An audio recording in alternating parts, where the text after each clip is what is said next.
L'invité du jour est Abdul Karim Bandé, le directeur général du cabinet Salomon Conseil. Avec lui, aujourd'hui, nous parlons de la thématique de la vente. Bonjour et bienvenue. Bonjour, merci. Alors, nous parlons aujourd'hui de la vente. Quel est le lien avec le thème global du marketing que nous avions fait récemment? Merci encore pour l'occasion et bonjour à tous nos téléspectateurs et auditeurs. Je reçois beaucoup de retours, je te suis, je t'ai vu, c'était bien, continuez, partagez. Le but qu'on a ici, c'est vraiment d'aider ceux qui nous suivent à s'améliorer dans ce qu'ils font. Et on a commencé une série sur le marketing dans son ensemble. À l'introduction de la série, j'annonçais que beaucoup lient le marketing à la vente, qui n'est qu'un le bras opérationnel du marketing. Et on a vu tellement de choses et ça peut, en 4 ou 5 séances, on ne peut même pas couvrir toutes les problématiques. Donc, en résumé, la vente, c'est le bras opérationnel du marketing et c'est ce qui fait qu'on a l'impression que tous les marketeurs sont des vendeurs. Et c'est là où tout le monde commence. Voilà, donc voilà un peu ce que c'est que la vente. Et c'est un processus en 2 étapes qui va consister dans un premier temps à prospecter puis à négocier. L'activité du vendeur ressemble très fortement à l'activité minière. Pour qu'une mine s'installe, on fait d'abord de l'exploration minière. Donc on va rechercher le potentiel en or. On va l'identifier, puis on viendra faire de l'extraction minière. Pour vendre, on fait la même chose, selon les types de vente. On va d'abord trouver le potentiel acheteur qu'on appelle le prospect. Donc on va prospecter. Puis on va faire de la négociation, qui est le moyen par lequel on va transférer un bien ou un service contre l'argent du client. Donc il y aura un échange. Donc voilà le travail que fait un vendeur. Il crée un échange entre l'entreprise et un consommateur. Quelle pourrait être une explication, une définition assez simpliste? Parce que, eu égard à ce que vous apportez comme un peu explication, est-ce que ce serait erroné de dire que la vente est l'aboutissement du marketing? C'est pas l'aboutissement, mais c'est le bras opérationnel. D'accord. Parce qu'il peut avoir on peut faire du marketing sans vendre à la fin. On peut faire juste une étude et puis conclure qu'on ne peut pas. Mais la partie la plus visible de l'iceberg du marketing, c'est la vente. Parce qu'après, il y a d'autres métiers qui ne sont pas forcément de la vente. Quand vous prenez le merchandising, par exemple dans les points de vente, quand vous allez dans un point de vente, dans un supermarché, la façon dont les produits sont organisés, c'est du travail du marketing. Pourquoi on met des produits en bas? Vous voyez qu'il y a des produits qui sont au bas du linéaire, techniquement on va appeler linéaire. Pour le commun des mortels, on va appeler le rayon. Et puis il y a des produits en haut. Il y a des produits à gauche, il y a des produits à droite. Il y a des produits au niveau des yeux. Tout ça, c'est des calculs. Il y a ce qu'on appelle les têtes de gondole. Quand vous rentrez dans le supermarché, il y a des publicités. Avant de rentrer en 2 rayons, vous avez les parties qui font face aux entrées. C'est des parties stratégiques, c'est loué pour être là. Les entreprises payent pour avoir des produits à ces endroits-là. Donc vous voyez, là, ce n'est pas forcément de la vente. Il y a d'autres métiers. Quand on communique, on n'est pas en train de vendre. Il y a plein d'autres métiers. Quand on calcule des prix, on n'est pas en train de vendre. Donc vendre n'est que la partie la plus visible du métier de marketeur. Mais dans ce cas précis, est-ce que la vente n'est pas uniquement une exclusivité dédiée aux commerciaux? C'est une belle question. Est-ce qu'il n'y a que les commerciaux qui sont habilités à vendre? Non, tout le monde vend. On l'a même dit ici, on vend nos opinions, on vend nos idées. Les chrétiens vendent leur évangile. Il y a des évangélistes, mais en fait c'est de la vente. Aujourd'hui les musulmans se sont engagés dans la même voie. Il y a les daïs qui font la promotion de l'islam et ainsi de suite. Donc on vend toujours quelque chose, on vend une idéologie, le politicien vend son idéologie. On a toujours quelque chose à vendre et c'est la même démarche. Vendre, c'est vendre. Faire la cour à une femme, c'est vendre. C'est le même processus. On va faire une étude, on va analyser ses besoins, on va construire un argumentaire. C'est le même processus. Vendre une opinion, obtenir une idée, un financement pour son projet. C'est vendre. Un recrutement, un entretien de recrutement, c'est vendre. Vous êtes en train de vous vendre. On vend toujours quelque chose. Donc savoir vendre est fondamental pour la vie humaine. C'est pour ça qu'un professeur a dit, vivre, c'est vendre. Donc tant qu'on vit, on vend quelque chose. On vend toujours. Comment on arrive à devenir un bon vendeur? Est-ce qu'une formation en vente, elle est suffisante? Et comment est-ce qu'on arrive à accéder au sommet de la vente? Ouais. Est-ce qu'une formation en vente est suffisante? Non. Elle est importante, mais elle n'est pas suffisante. Parce que dans mon livre, je banalisais le succès, que je rappelle qu'il faut l'acheter. Je recommande 6 compétences pour réussir. Technique, émotionnelle, relationnelle, managériale, financière et spirituelle. Le vendeur n'a même pas d'autre choix que d'exercer au moins 4 compétences. Quelles pourraient être ces 4? Il est comme un entrepreneur. Un vendeur, c'est pour ça qu'ils deviennent plus facilement des entrepreneurs. Et c'est pour ça que tout entrepreneur est un vendeur. Si vous voulez entreprendre et que vous ne savez pas vendre, c'est mort d'avance. Et un vendeur a besoin de 4 compétences. La compétence émotionnelle, qui est le caractère. C'est d'abord une question de personnalité. Et je crois que M. Sanogo avait abordé ici la question des tempéraments. Et le tempérament le plus adapté au métier de vendeur, sans travailler, c'est déjà le colérique. Parce que c'est un métier qui demande de l'audace, la capacité à se faire rejeter. Vous voyez, chez nous, j'ai mis un programme, et c'est un programme ouvert, qui s'appelle Puissance de feu commercial, qu'on développe à IST, Puissance de feu commercial, dans lequel on forme tous ceux qui le désirent à devenir de meilleurs vendeurs. Et un des exercices qui sont appelés à faire, c'est d'aller mendier. Je les mets dans la rue, ils doivent aller dans la rue et demander de l'argent à des inconnus. Le seul but, c'est d'apprendre à se faire rejeter. Quelle est l'importance? Si vous n'êtes pas capable d'encaisser de la frustration, d'encaisser du rejet et puis de continuer, vous ne pouvez pas devenir vendeur. C'est un des métiers les plus humiliants. Ouais, tu vas voir quelqu'un qui te dit, oh, dégage, tu m'emmerdes. Ce qu'on fait aux marchands de la rue, là, vous voyez les marchands de la rue, ce qu'ils encaissent, si tu ne peux pas encaisser ça, tu ne peux pas être un vendeur. On a tous encaissé ça. Donc la capacité émotionnelle. Émotionnelle, gérer de la frustration. Parce que la plupart des gens échouent pour ça, en fait. Quand la frustration devient intense, ils abandonnent. Alors que c'est là qu'il faut persévérer. Alors que le vendeur, il vit ça tous les jours. C'est l'un des métiers les plus stressants au monde. Et si vous n'apprenez pas, vous voulez entreprendre, prenez tout l'argent du monde. Si vous n'êtes pas capable de gérer de la pression, de rejet, le rejet, vous ne pourrez pas. Et là, il y en a qui l'ont de manière innée, c'est les colériques. Ça peut s'apprendre, ça peut se développer. J'en parle dans mon livre d'ailleurs. C'est un avantage pour un colérique? Oui, c'est un avantage pour un colérique. Parce que lui n'a pas le regard des autres, il s'en fout. Il est plus à même de résister à la frustration que les autres tempéraments. Ce qu'on dit de lui, ce qu'on pense de lui, ça lui fait absolument rien. Donc il a un avantage naturel. Mais avec du travail en plus, il devient excellent. D'aucuns diront que c'est plutôt quelque chose qui peut l'empêcher de progresser, parce que vite fait devant la colère, il va se laisser emporter devant le client aussi. Colérique ne veut pas dire nerveux. Expliquez donc. L'autre mot, justement, on a changé le mot pour éviter cette compréhension, pour mettre puissant. En fait, retenez par colérique ou puissant une personne qui a beaucoup d'assurance, une personne qui est détachée, une personne qui sait ce qu'elle veut dans la vie, une personne, quand elle a un challenge, un objectif, elle va jusqu'au bout. C'est pas la bagarre en fait. C'est une personne qui s'impose. Dans un environnement, on sait qu'elle est là. Elle a quelque chose à dire, elle le dit. Vous n'êtes pas d'accord avec elle, c'est pas son problème. Vous voyez, la contradiction ne la gêne pas. Et là, c'est inné. C'est inné pour certains, ceux qui sont des colériques. Mais ça peut être, puisqu'on n'a pas qu'un seul tempérament, en général, on a 2 tempéraments. Moi, je suis un colérique mélancolique. Et le mélancolique, il aime rester seul, par exemple. Moi, j'aime rester seul, contrairement à ce qu'on peut imaginer. Quand on me voit sur un plateau, on a l'impression que je suis un grand bavard et tout ça. Mais non, moi, mes meilleurs moments, c'est quand je suis seul chez moi. Je me sens très bien quand je suis seul. Ouais, j'ai pas l'air de quelqu'un qui est souvent seul, mais je suis souvent seul. Parce que je suis mélancolique aussi. Ouais, mais j'ai pas de mal aussi à être dans un groupe. Je sais m'affirmer dans un groupe sans problème.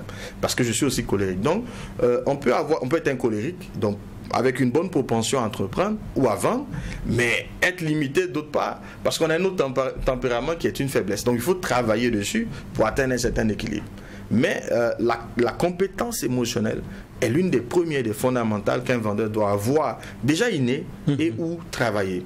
Moi, je me souviens toujours de cette amie avec qui on a étudié beaucoup de personnes, mais qui était l'une des meilleures de la classe, mais qui n'a pas pu s'en sortir simplement. Alors, on a fait du marketing, mais parce qu'elle n'a pas cette compétence émotionnelle-là.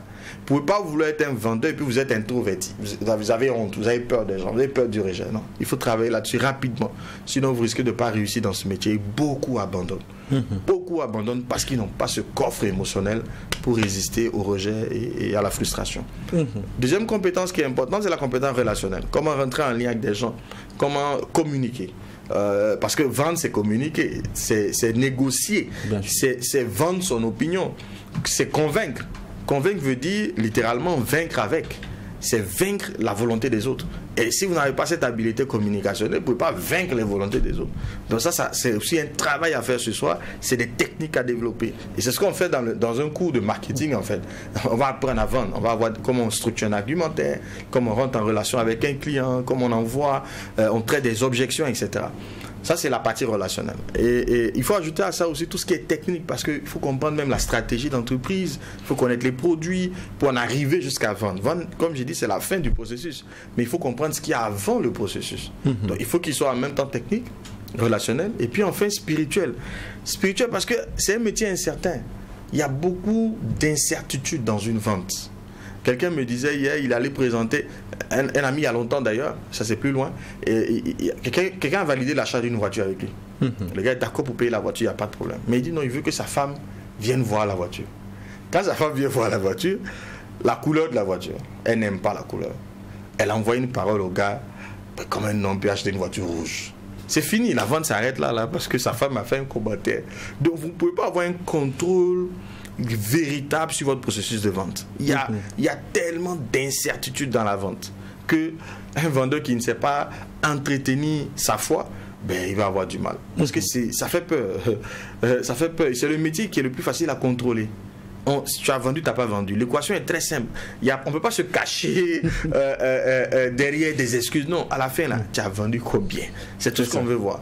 Il est tellement smart comme métier qu'il y a beaucoup de pression. Donc, un vendeur doit avoir une foi élevée, une baraka réelle, parce que souvent, une vente se fait au-dessous d'un appel. Au moment où vous attendez le moins, vous signez le meilleur contrat. Donc, il y a une dimension spirituelle, comme un entrepreneur. Vraiment, la différence entre un entrepreneur et un vendeur, de mon point de vue, c'est le fait que l'un travaille pour l'autre, c'est tout. Sinon, ils ont le même potentiel. Et dit ainsi, on se rend compte que la vente, c'est par palier.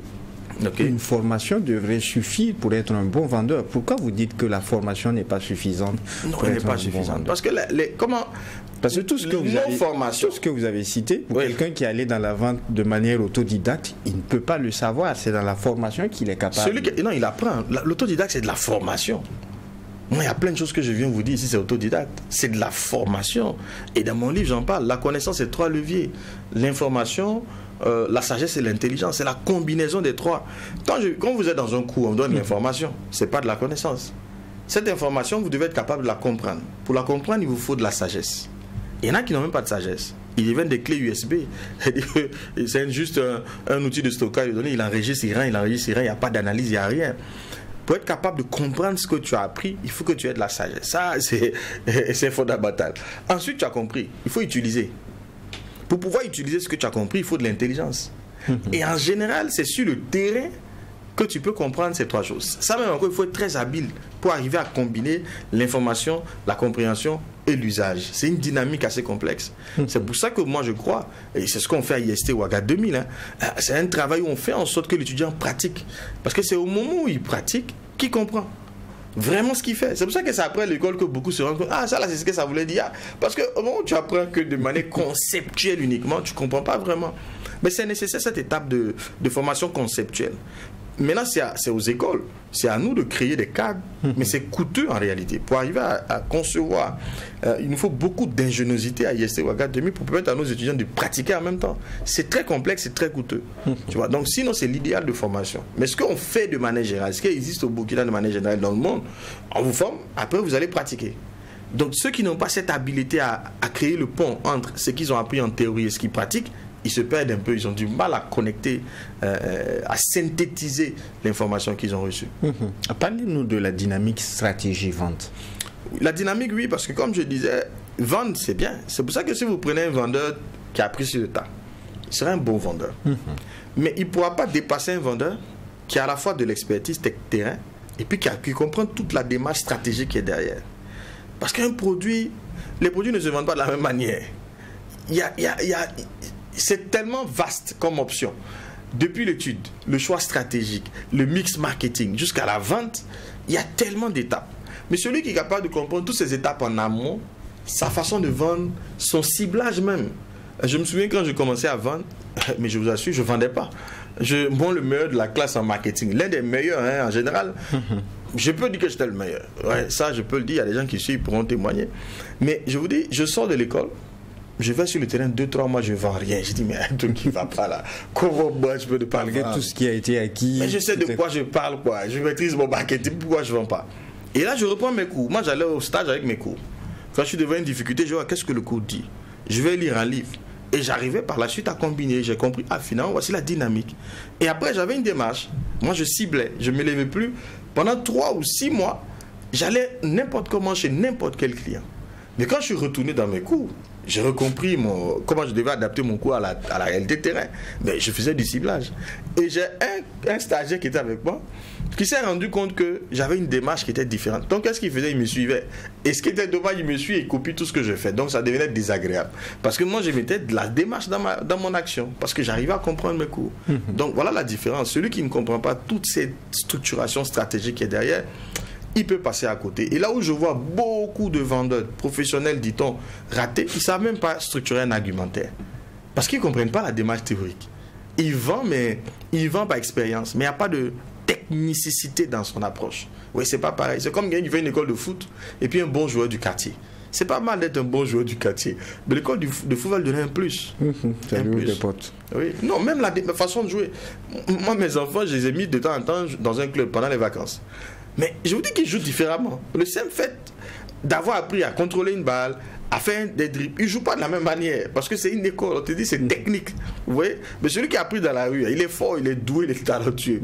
Mais il va lui manquer la technique. Donc voilà un peu ce que je veux dire. Mais dit comme ça, on sait qu'il y a plusieurs types de vendeurs. Comment on arrive à faire cette différence entre le vendeur ambulant, le vendeur sédentaire qui est sur place pour faire sa vente, le distributeur ou encore la vente au B2B? Comment est-ce qu'on arrive à différencier tous ces aspects puisqu'il y a plusieurs catégories de vendeurs? C'est ça. En fait, c'est plutôt lié à la nature des produits.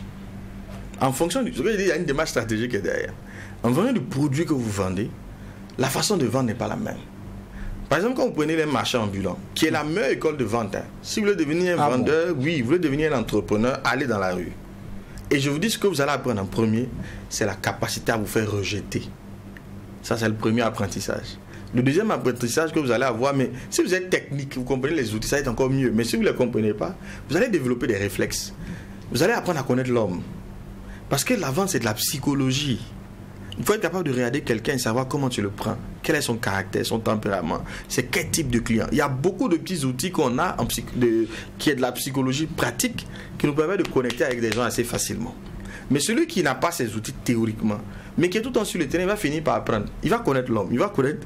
Lui là, il ne faut pas l'approcher comme ça. Lui là, il est trop arrogant. Donc, il faut venir avec humilité. Donc, en fonction de celui qui est en face de vous. Et ça, si vous n'êtes pas capable de gérer ça, c'est compliqué.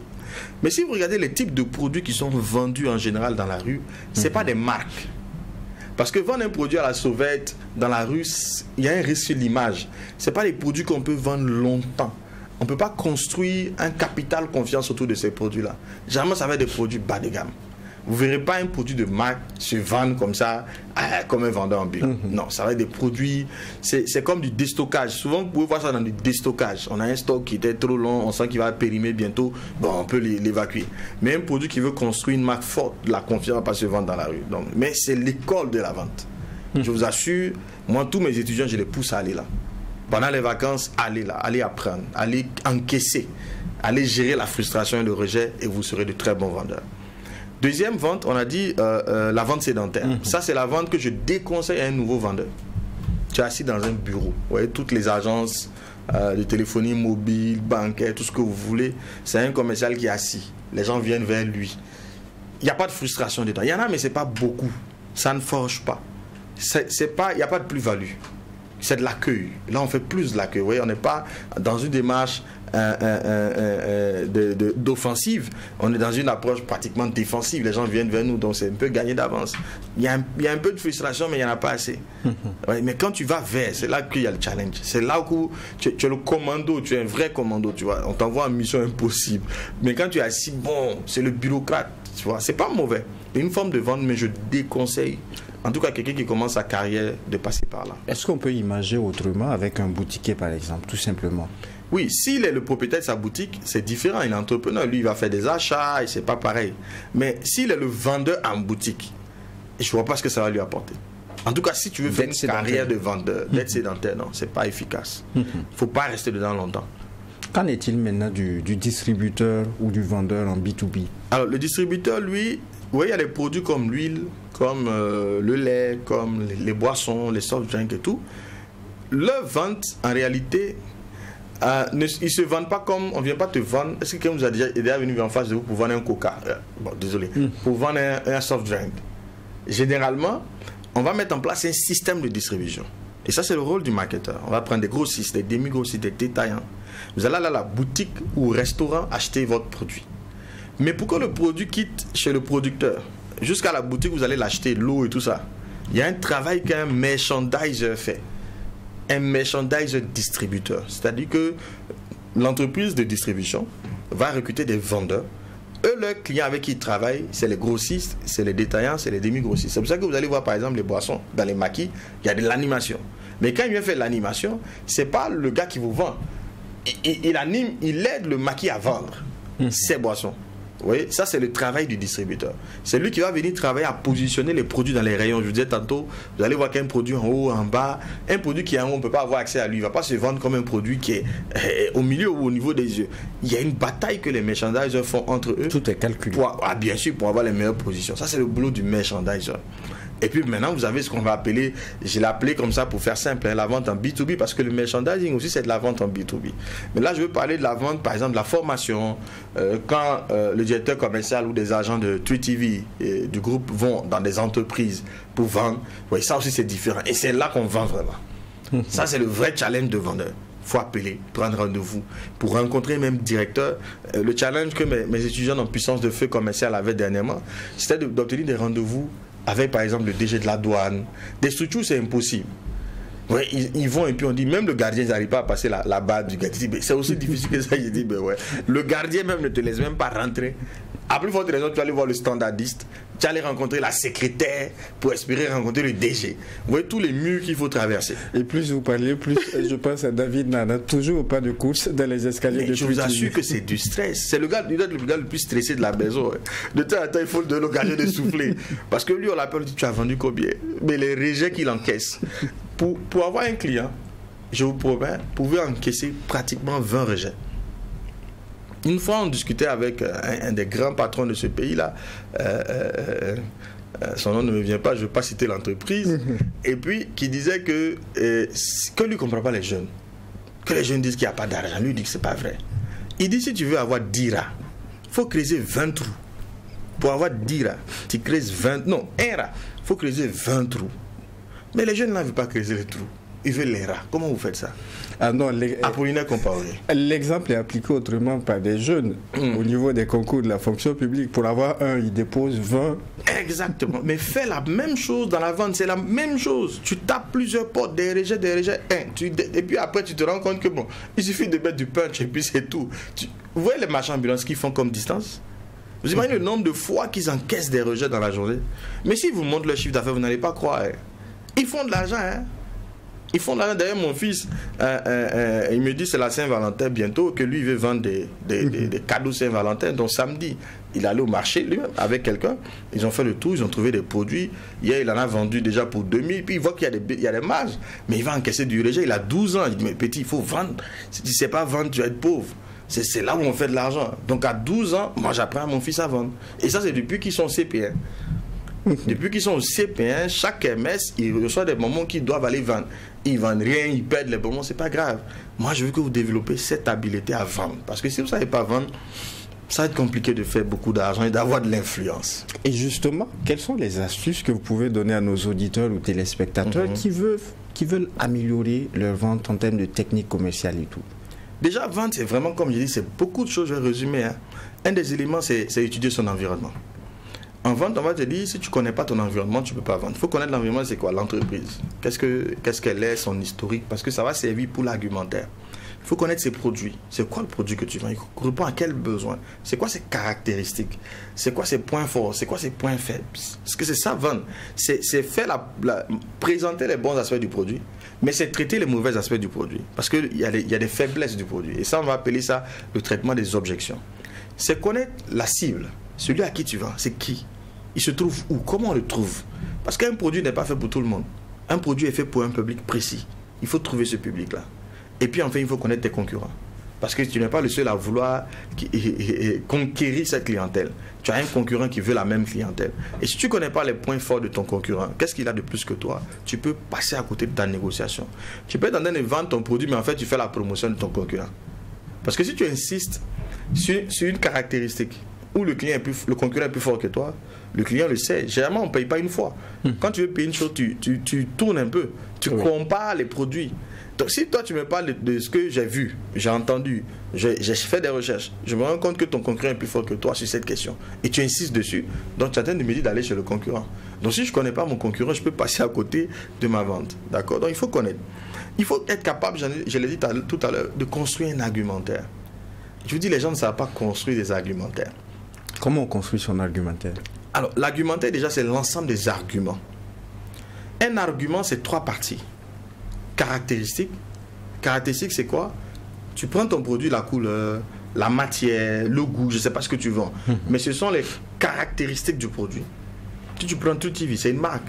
Il y a des caractéristiques liées à TruTV. Par exemple, le fait que c'est en simultané radio-télé. C'est une caractéristique qui donne un avantage à TruTV, tu vois. Donc, on va prendre les caractéristiques. On va prendre les avantages du produit. Les avantages, pas du produit, mais les avantages recherchés par le consommateur. C'est pour ça qu'il faut connaître le consommateur. Ma caractéristique lui donne quel avantage? Et c'est comme ça qu'on crée un marché. En liant les caractéristiques du produit et les avantages que les consommateurs veulent. Si je lis les deux, je crée un marché. Et puis enfin, il faut faire la preuve. Parce que ce n'est pas des paroles en l'air. Ça ne doit pas être des fausses promesses. On ne ment jamais en vente. Un vendeur ne doit jamais mentir. Un faux vendeur pense qu'on ment. Mais quand tu mens, tu peux peut-être convaincre le gars avec ton mensonge. Mais c'est fini, il ne paiera pas demain. Nous, on ne veut pas. Dans la rue, un marchand dans la rue peut faire ça. Parce qu'il n'y a pas de lendemain. Il ne veut pas fidéliser. Il vend et puis c'est fini. Tu vois? Mais quand tu construis une marque, tu ne peux pas mentir. Toutes les promesses que tu fais, tu dois les tenir. Un vendeur est un apporteur de solutions. Tu dois rechercher les problèmes de tes clients pour leur donner des solutions à leurs problèmes. Et ça, il faut savoir construire un argumentaire. Et ensuite, il faut savoir argumenter. L'argumentation, c'est l'art d'amener l'argumentaire. Je ne viens pas et puis je fais... Beaucoup de mauvais vendeurs font des récitations. Par exemple, ils viennent vous rencontrer. Monsieur Kabouré, bonjour. Oui, merci de me recevoir. Je suis Banda Abdou Karim. Je vends les produits de telle entreprise. TruTV, c'est une agence de com. Tu vois, il déroule tout son truc. Et finit et puis il attend. On dit, bon, okay, monsieur, je vais vous rappeler. C'est fini. En entreprise, on ne dit jamais non. Hein. Non. C'est la politesse administrative qu'on vous rappelle, on vous revient. C'est non, quoi, en fait. C'est un non gentil. Si tu n'as pas compris ça, c'est un non gentil. Parce qu'on ne peut pas te dire non, c'est pas respectueux, quoi. Tu vois, tu t'es fatigué, tu es venu. Donc, si tu ne sais pas amener ton argumentaire, en fait, tu ne vends pas. Amener son argumentaire, ça va être de poser des questions au client. Est-ce que vous connaissez notre entreprise? L'amener à s'ouvrir, à parler de ce qu'il fait. Plus tu le découvres, mieux tu peux convaincre. Comment on arrive à développer la culture client? La culture client, ça c'est la base. Hein. Parce qu'un vendeur qui n'a pas... Peut-être il faut que je fasse l'historique. Parce que rien que sur ce mot... Très rapidement, on a 4 minutes. On peut faire une journée de formation. On a 4 minutes. C'est-à-dire comment faire en simple, le client est roi. Le client a toujours raison. Même quand il a tort, il a raison. Amoureux, on dit normalement il y a Pouto, c'est pas ça. Le privilège du roi, c'est l'exagération, c'est d'emmerder. Oui, souvent j'entends les clients emmerdent. Oui, c'est leur privilège, c'est leur droit. Il faut que tu les acceptes comme ça, c'est le client. Il faut lui donner, il faut le mettre à l'aise, il faut le servir. Et plus on le sert, et plus on fait de l'argent. C'est ce qu'on veut, transférer son argent dans nos poches contre des services qu'on lui donne. Et c'est son droit d'être difficile. Il y en a aussi comme clients qui exagèrent. Est-ce qu'on ne doit pas se fâcher? Chez nous, un client n'exagère jamais. Le client a toujours raison. Même quand il a tort, il a raison. Maintenant, sa raison s'arrête quelque part. C'est à quel moment? Quand on commence à perdre de l'argent. S'il ne nous rapporte rien, il a tort. Parce que nous, ce qui nous intéresse, c'est gagner de l'argent. Pour gagner de l'argent, il faut le satisfaire. Mais s'il était satisfait puis il ne gagne rien, là, ça devient un marché de dupes. Là, il a tort maintenant. Il a tort que quand on perd de l'argent. Mais tant qu'il nous fait gagner de l'argent, il a raison. Aïe, il faut faire ce que tu veux. Tant qu'on gagne de l'argent et tant qu'on reste dans des marges éthiques, il a raison. Si tu veux, appelle-moi à minuit. Pourvu que je gagne de l'argent, tu as raison. Et on va terminer par là. Dans le tout, pour vous, il faut avoir le développement de la foi. Oui, parce que j'ai dit que vendre, c'est beaucoup de tension. Hein. Regarde, moi, à des moments, ça m'arrive moins parce que je fais moins de terrain. Mais à des moments... Moi, il m'est arrivé de rester chez moi 3 jours. Je ne peux pas sortir tellement ton moral est bas. Il faut que j'aille chercher la foi avant de ressortir. Donc, parce que c'est dur. Hein. Vous voyez, l'entrepreneur, il brille, les sapés comme ça, mais souvent, dedans, c'est chaud. Il y a les factures, il y a ses comptes en banque, les banques qui les créditent, les créanciers l'appellent. Mais comment il fait ça? S'il n'a pas de foi, il ne peut pas. Et le vendeur, c'est la même chose. Imagine, tu fais 3 jours, une semaine, tu n'as que des rejets. Tu espérais signer un contrat. À la dernière minute, on dit on a enlevé ton contact. Donc, tout est à zéro. Mais tu es tout le temps dans une pression. émotionnelle forte. Donc si tu n'as pas de foi, tu abandonnes. Donc on a besoin de foi. Un vendeur, je vous dis, c'est exactement un entrepreneur, mais qui travaille pour quelqu'un. Donc il lui faut de la foi. On a parlé de la foi ici, de son utilité. Je ne parle pas... La foi en Dieu, oui, elle est très importante. Moi, je suis croyant. Mais je parle de cette même capacité à se fixer un challenge, à croire qu'on peut l'atteindre et l'atteindre. Maintenant, la foi en Dieu, elle est encore plus forte. Si on l'a, tant mieux. Mais si on l'a pas, au moins, utilisons la loi de la foi. Fixe un cap et mets-y toute ton énergie et puis tu vas déjà réaliser ce que tu as réalisé. Mais la foi en Dieu est mieux. Abdul Karim Bandé, nous abordons le deuxième mois, deuxième semaine de l'année. Un mot de fin par rapport à nos auditeurs et téléspectateurs. J'espère que déjà on a beaucoup aidé à préparer 2025. J'espère qu'on doit faire le bilan en décembre. Ce qu'on a partagé ici aura aidé ceux qui nous suivent vraiment à atteindre leurs objectifs. Et encore, bonne année 2025. Et beaucoup sont en train de préparer le 14 février également. Ah oui, ça c'est un jour particulier pour moi. Parce que c'est ma date de naissance. Un jour que je n'aime pas. Bon, on en reparlera dans d'autres occasions. Sinon, c'est un beau jour. Profitez, faites du bien à vos épouses, à vos époux. C'est un beau moment de manifester de la compassion, pas forcément de l'argent. Si on n'a pas d'argent pour faire un cadeau, c'est pas grave, mais on peut dire un mot gentil, faire un dessin. Voilà, les enfants aussi vis-à-vis des parents. C'est un beau moment, en tout cas, pour manifester aux autres un intérêt. En tout cas, merci à vous, Abdul Karim Bandé. Je rappelle que vous êtes le directeur général du cabinet Salomon Conseil et vous nous faites le plaisir et l'amitié d'être avec nous tous les lundis. Merci à vous. Merci. Grandement merci à vous, auditeurs et téléspectateurs des médias leaders à Twi TV et Watt FM, tout en vous souhaitant une excellente semaine. Eh bien, non seulement portez-vous bien, mais aussi et surtout que Dieu bénisse le Burkina Faso.